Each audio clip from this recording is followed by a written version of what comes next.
ব্যাংকে টাকা জমানো মানে নিজের পায়ে কুড়ুল মারা। আপনি কি খুব খুশি যে আপনার ব্যাংকে 1 লাখ টাকা জমানো আছে?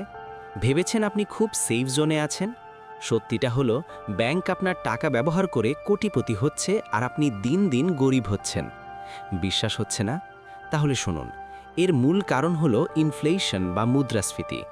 গত বছর যে চালের দাম ছিল 50 টাকা, আজ তার দাম 60 বা 70 টাকা। সব কিছুর দাম বছরে প্রায় 8 থেকে 10% হারে বাড়ছে, কিন্তু ব্যাংক আপনাকে লাভ দিচ্ছে মাত্র 6 বা 7%। তার মানে আপনার জমানো টাকার ক্রয় ক্ষমতা প্রতি বছর একটু একটু করে কমে যাচ্ছে। আজ থেকে 5 বছর পর আপনার ওই 1 লাখ টাকা দিয়ে বর্তমানের অর্ধেক জিনিসও কেনা যাবে না। ব্যাংকে শুধু আপনার এমার্জেন্সি ফান্ড রাখুন, যা বিপদের সময় সাথে সাথে তোলা যায়। বাকি টাকা স্টক মার্কেটে, ভালো কোনো জমিতে বা এমন কোনো ব্যবসায় ইনভেস্ট করুন যেখানে রিটার্ন অন্তত 15%-এর বেশি।